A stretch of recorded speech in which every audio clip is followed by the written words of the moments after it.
अस्सलाम वालेकुम दोस्तों। आप लोगों ने एक बेहतरीन कुरान मजीद की एक आयत सुनी होगी, ला इन शकरतुम ला अज़ीदन्नकुम, अगर तुम मेरा शुक्र अदा करोगे तो मैं तुम्हें और ज़्यादा दूंगा।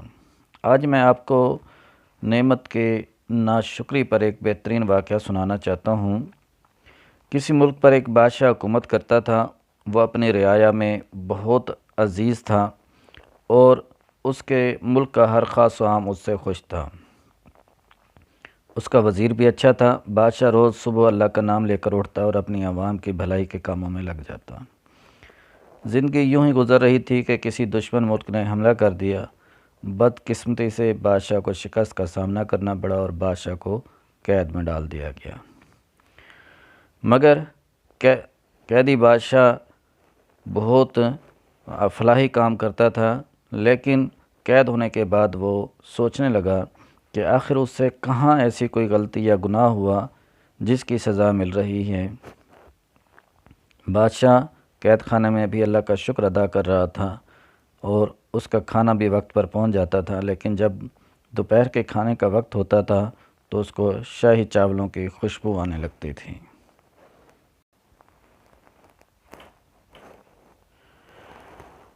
वो सोचता है शायद आज उसके लिए शाही खाना आने वाला है, मगर खाना आता तो वही कैदियों वाला। वो समझ नहीं पाता था कि आखिर ये खुशबू कहाँ से आती है। बादशाह को कैद में अब 8 माह होने को थे। एक दिन बादशाह को सुबह का खाना ना दिया गया और दोपहर का खाना भी उसके मुकर्रर वक्त पर ना पहुंचा। अब बादशाह को भूख सताने लगी कि अचानक उसको वही शाही चावलों की खुशबू आने लगी।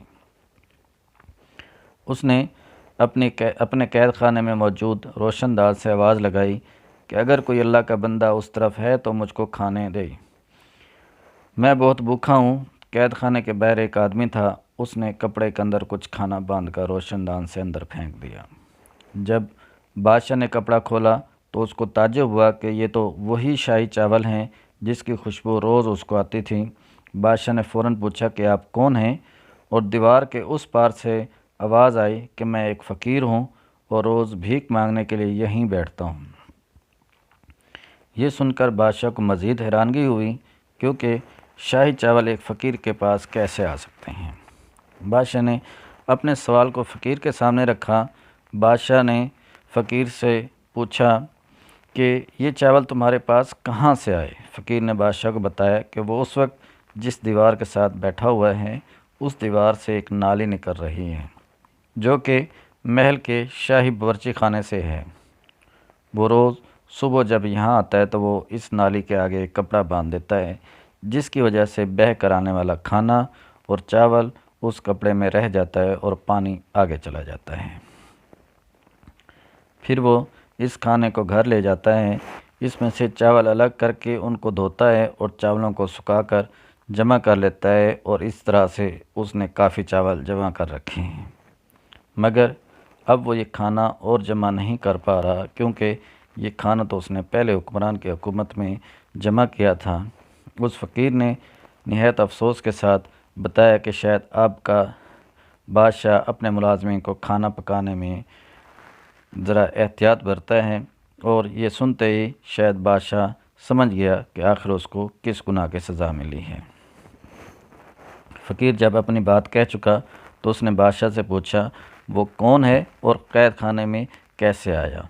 बादशाह ने रोते हुए बताया कि ये वही बदनसीब बादशाह है जो खाने को, अनाज को, अल्लाह ताला की नेमत को ज़ाय किया करता था और अपनी उसी नाशुक्री की सज़ा काट रहे हैं।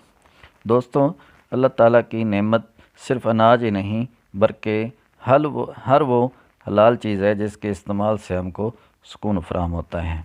ज़रा सोचिए कि हमारे मुल्क में ये हवा, पानी, मकान, कपड़ा, पेट्रोल, गैस और बिजली, ये भी सब हमारे लिए अल्लाह ताला की नेमतें हैं। जो चीज़ आपके काबिल इस्तेमाल ना हो, आप उसको अपने किसी ज़रूरतमंद भाई को, बहन को दे दें। जैसा कि आप लोग जानते हैं कि आजकल पाकिस्तान बहुत सी मुश्किलात में घिरा हुआ है। आप एक दूसरे की मदद करें, और पानी का और बिजली का बहरान तो सरे फहरिस्त है।